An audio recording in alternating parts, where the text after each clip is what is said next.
Reading John chapter 19 in the New King James Version Bible. Please read along. So then Pilate took Jesus and scourged him, and the soldiers twisted a crown of thorns and put it on his head, and they put on him a purple robe. Then they said, "Hail, King of the Jews!" And they struck him with their hands. Pilate then went out again and said to them, "Behold, I am bringing him out to you, that you may know that I find no fault in him." Then Jesus came out, wearing the crown of thorns and the purple robe. And Pilate said to them, "Behold the man!" Therefore, when the chief priests and officers saw him, they cried out, saying, "Crucify him! Crucify him!" Pilate said to them, "You take him and crucify him, for I find no fault in him." The Jews answered him, "We have a law, and according to our law he ought to die, because he made himself the Son of God." Therefore, when Pilate heard that saying, he was the more afraid, and went again into the praetorium and said to Jesus, "Where are you from?" But Jesus gave him no answer. Then Pilate said to him, "Are you not speaking to me? Do you not know that I have the power to crucify you and power to release you?" Jesus answered, "You could have no power at all against me unless it had been given you from above. Therefore, the one who delivered me to you has the greater sin." From then on, Pilate sought to release him, but the Jews cried out, saying, "If you let this man go, you are not Caesar's friend. Whoever makes himself a king speaks against Caesar." When Pilate therefore heard that saying, he brought Jesus out and sat down in the judgment seat in a place that is called the Pavement, but in Hebrew, Gabbatha. Now it was the preparation day of the Passover, and about the 6th hour. And he said to the Jews, "Behold your king." But they cried out, "Away with him! Away with him! Crucify him!" Pilate said to them, "Shall I crucify your king?" The chief priests answered, "We have no king but Caesar." Then he delivered him to them to be crucified. So they took Jesus and led him away. And he, bearing his cross, went out to a place called the place of a skull, which is called in Hebrew Golgotha, where they crucified him, and 2 others with him, one on either side, and Jesus in the center. Now Pilate wrote a title and put it on the cross, and the writing was, "Jesus of Nazareth, the King of the Jews."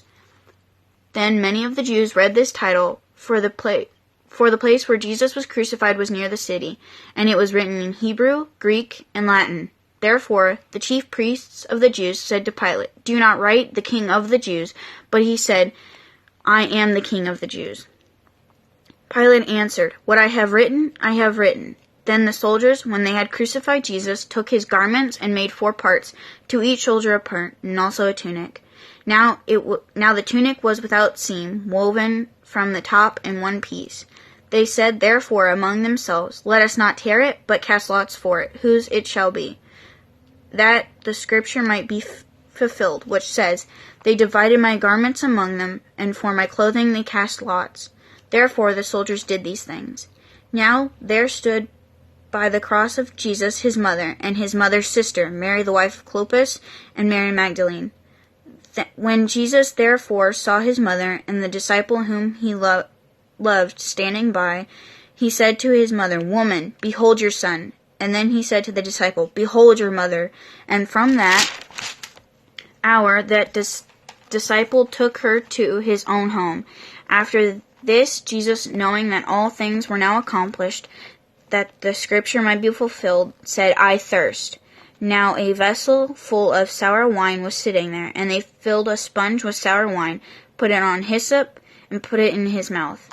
So when Jesus had received the sour wine, he said, "It is finished," and bowing his head, he gave up his spirit.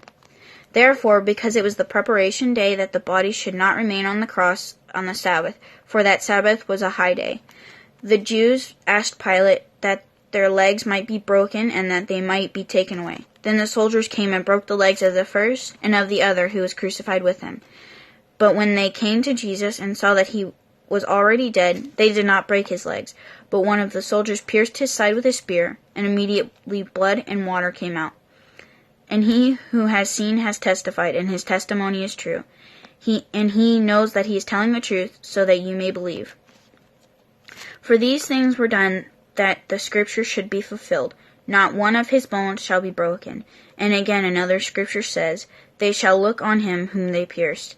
After this, Joseph of Arimathea, being a disciple of Jesus, but secretly for the fear of the Jews, asked Pilate that he might take away the body of Jesus.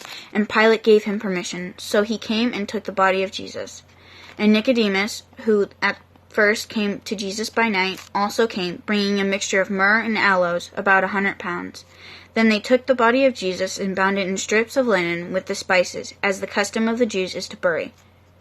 Now in the place where he was crucified there was a garden, and in the garden a new tomb, in which no one had yet been laid. So there they laid Jesus, because of the Jews' preparation day, for the tomb was near.